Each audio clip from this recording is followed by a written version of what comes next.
So obviously, if you're a new tractor owner, the more implements you have, the more tools you have in your toolbox. But I'm not talking about large things today. So when I mean large stuff, I'm talking about these implements. Rototiller, $1,500 to $2,000. Snowplow, $1,000 to $1,500. Rotary cutter back there, up to $2,000. Post hole digger, $500. Uh, Brush crusher or a grapple, anywhere from $1,500 to $3,000. So I want to talk about some of the small things. If you're a new tractor owner like me, I've been learning stuff. I get a lot of great comments from everybody on the channel, and I certainly appreciate it. And I learn new things all the time. But here's some of the things that are under $100 that maybe every little compact tractor owner might want to have in their arsenal. So come check it out. So hopefully when you purchase your tractor, you purchased a loader. And the loader is probably the thing I use the most, and I'm so glad I got it. It makes things so much easier around here. And if you have a loader, one of the most inexpensive and best things you can do for it is buy some hooks for it. You can get some weld-on type. These are bolt-on. There's several manufacturers out there. I bought these from Titan. I got them on eBay. I got two for just under $40. Ken's bolt-on hooks is another popular one. They're a little pricey. These are both going to do the job. They're rated for several thousand pounds, much more than what this bucket is going to handle. So these are much more capable and can handle a lot more than what this bucket can handle. So once you got your hooks, well, the next thing you're going to need is a decent chain. And there's so many times where I've had a huge stump, or I've just laid something on the lip of the bucket here, wrapped the chain around, attached it.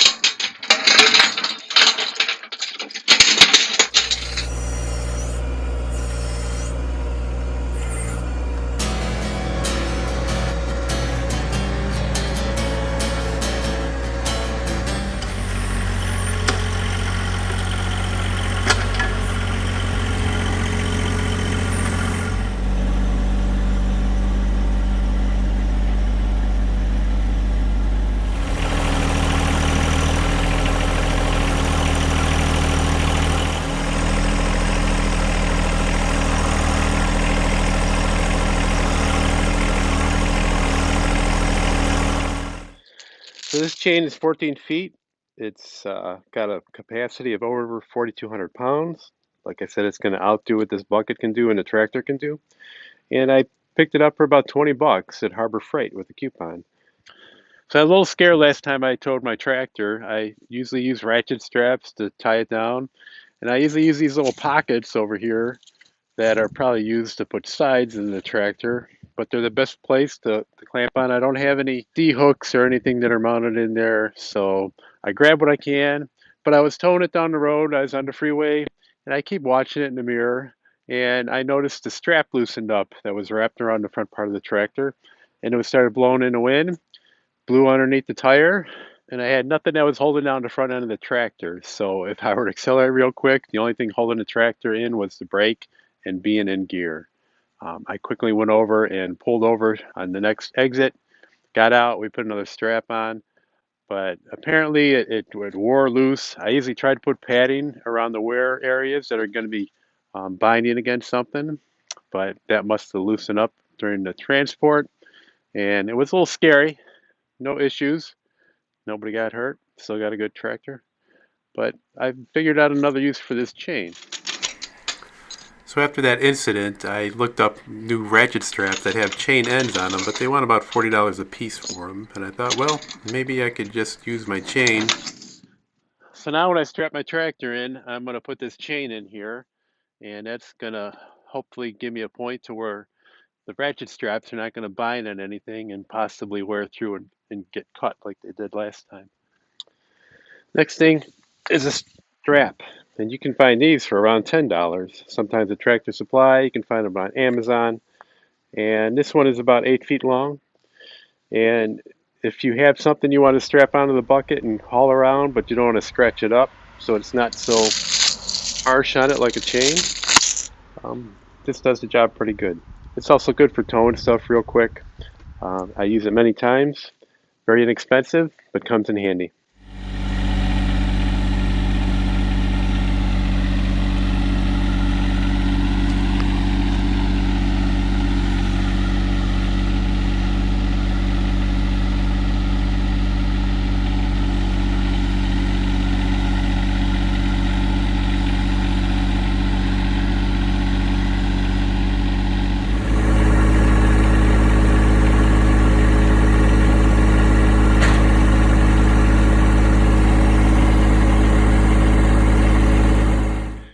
So another thing that comes in handy around here, especially now that I have a larger trailer and I'm getting a little older, I don't want to be moving my log splitter all the time by myself, going up and down little hills.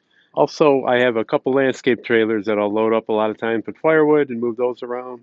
So I have this clamp-on hitch, and it's very simple. Clamps right onto the bucket.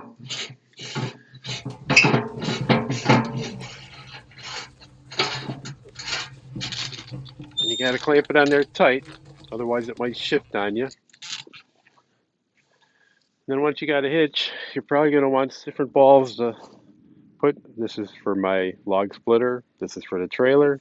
And this is, of course, for a larger trailer. 2 and 5/16, 2-inch, and 1 and 7/8.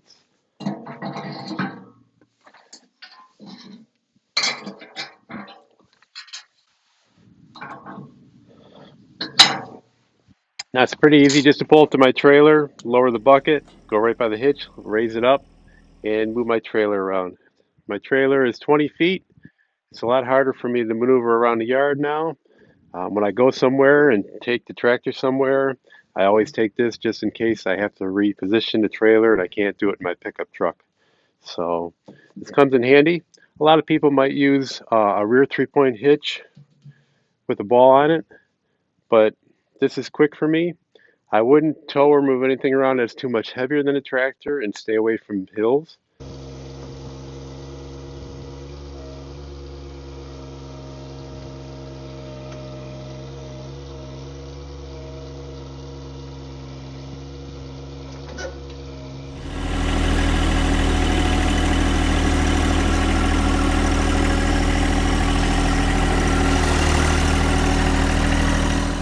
But for me around the yard, this comes in handy. It's real easy and it helps out a lot.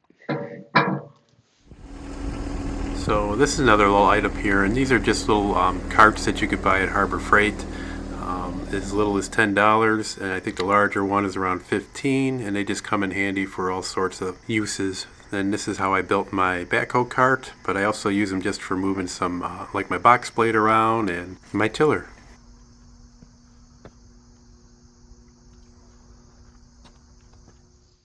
Okay, and then lastly, some of the real small things. What do you carry in your toolbox that might be unique that other people don't carry?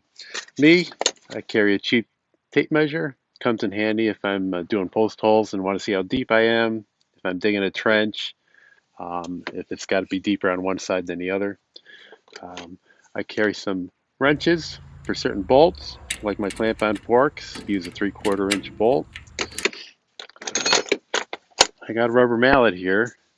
Sometimes when I put my clamp-on attachments on the bucket, they're pretty hard to get off. So if I whack them a couple times on the handle, loosens them up. Some more wrenches. Keep a little pliers, especially for the pins that you have to pull off of the 3-point hitch. They look like the heavy-duty paper clip, and those are you're not going to get them off with your hand. You're going to need some pliers to get them off. I have a needle nose in here.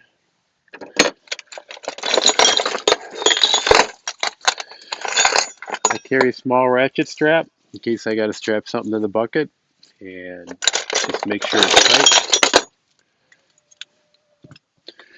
I'm sure we all carry an assortment of pins, and I keep multiple sizes on here. I got one bungee cord. I've got a ratchet, and this fits to my clamp-on tooth bar from Heavy Hitch. So it's an Allen size key. I keep that in there all the time because I take the tooth bar on and off quite often. Another wrench, because sometimes you need two for one bolt so it doesn't spin on you. And I got some shear bolts, mostly for my post hole digger, and I keep those handy.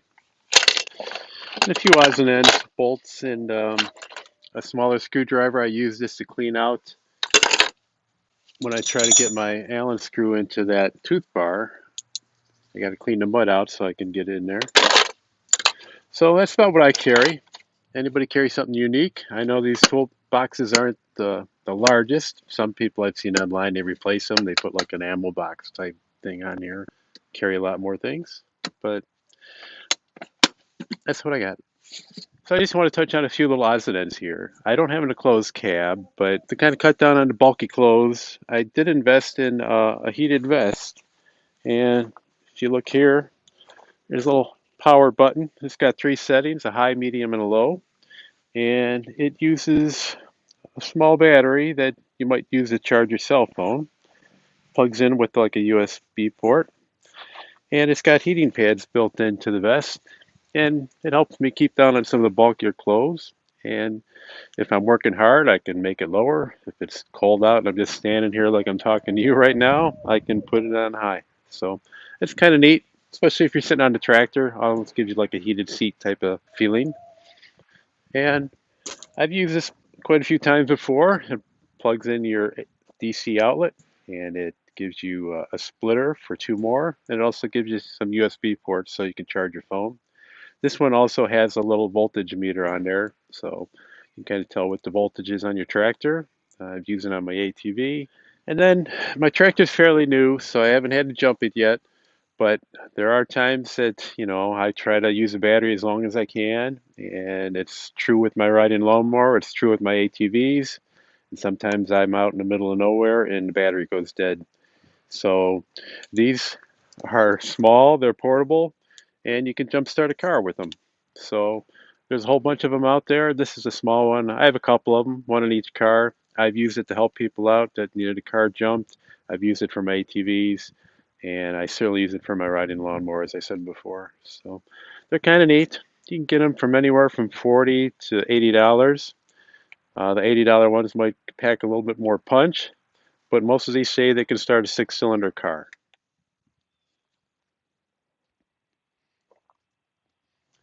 Okay, that's going to do it for today. Hope you enjoy these videos and like them, and subscribe and keep an eye on this.